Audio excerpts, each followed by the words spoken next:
The dispatch log shows I called in 11 minutes before I said a word. I've read the transcript 4 times, my voice, my badge number, requesting backup at a diner that didn't exist yet, because I hadn't found it yet. Dispatch swears the tape is clean, no splice. I was running the graveyard loop on Route 250 outside Loudonville, same 6 years I'd always run it. Fog thick enough to eat the headlights whole. 2:40 in the morning, October 22nd, 1997, give or take a minute I can no longer trust. Then the neon, Circle Diner, blinking pink through the fog like it had always been there. I knew that stretch of road. There was no diner on it, not on the county map, not on the one bolted to the dispatch wall, not in 6 years of driving it at this hour. I slowed anyway. Some part of me wanted it to be real. The lot was empty. My tires were the only ones that had touched the gravel. I remember thinking that, clear as anything, right before headlights swung away into the fog on the far side. No tracks led to them. None led anywhere but mine.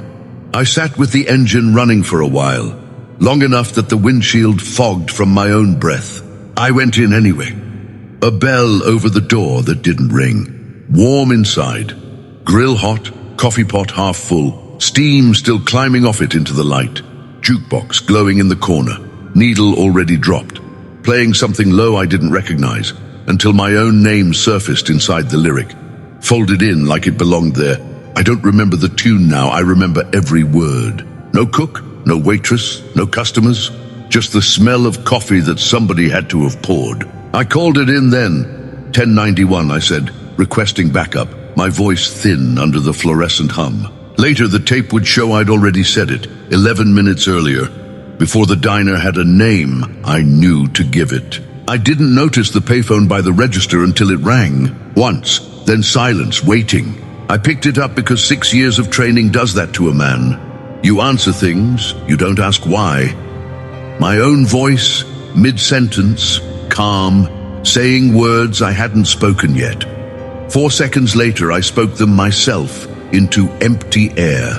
They matched. I hung up before I could hear the rest. The glass door wouldn't give.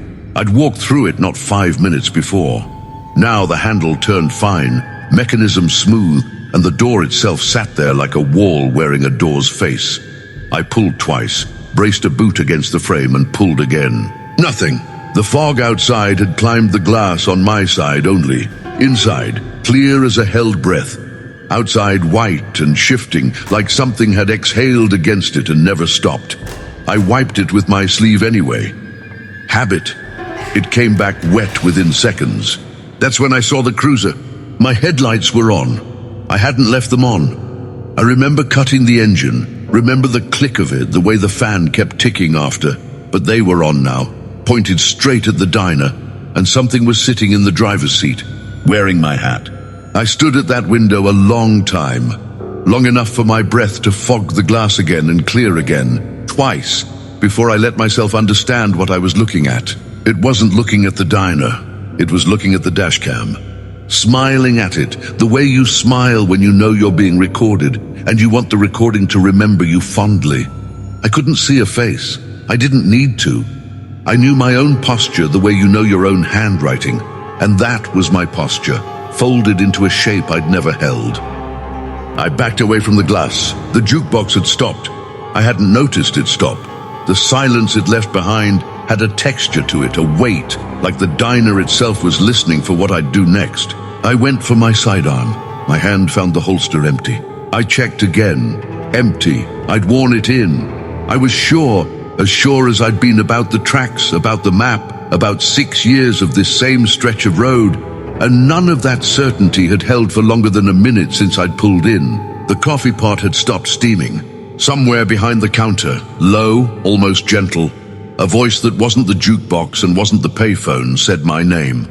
Not Corwin, not Trooper, just Wade, quiet, patient, like it had been waiting all night for me to be ready to hear it. I didn't answer. I'm not sure my voice would have come out steady if I'd tried. I moved behind the counter because it was the only direction left that wasn't toward the window. There was a ledger by the register. Leather, cracked, the kind of book a place keeps for decades without ever meaning to. I opened it because my hands needed something to do that wasn't shaking. Names, badge numbers, dates. 1962, 1971, 1984. Different counties, different departments, different states. Troopers, deputies. One Ohio Turnpike patrolman I recognized from a missing persons bulletin that had gone cold in '89. Each entry had 2 columns.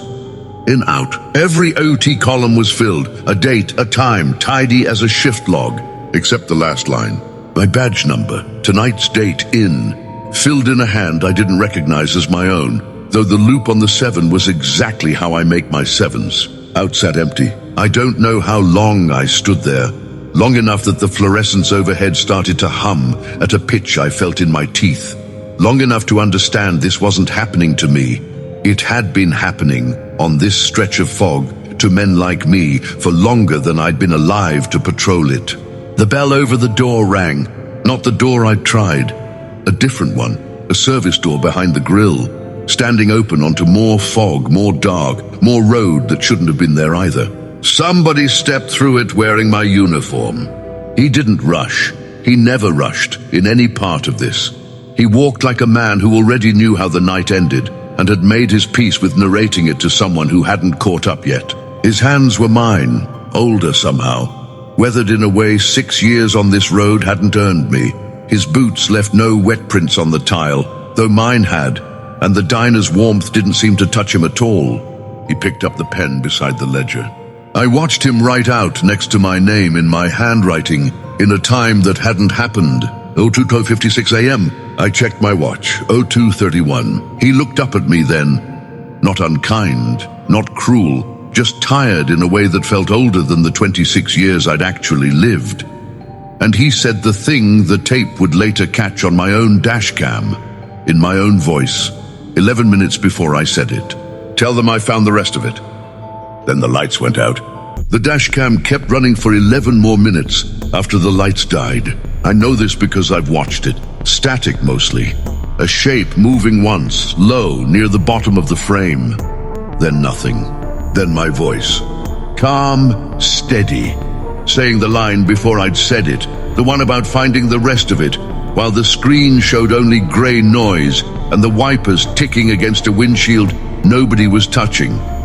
Then the recording stops. Not fades, stops. Mid-frame, mid-static, the way a tape does when someone reaches out and simply ends it. My cruiser was found 3 days later, half a mile down the shoulder from where the diner should have been. Engine running the whole time. Tank full, like it had just been filled. Nobody could explain how it had enough gas for 72 hours of idling. They searched that stretch of Route 250 for a week. Cadaver dogs, aerial sweeps, every gas station and diner within 40 miles cross-checked against county records going back to the 50s. Circle Diner doesn't exist, never has, as far as anyone can prove. No permit, no deed, no utility line running to that patch of shoulder. A retired zoning clerk swore there'd been a filling station there once, torn down before he was born, but couldn't say how he knew that, or why he was so certain of a fact with no paper behind it.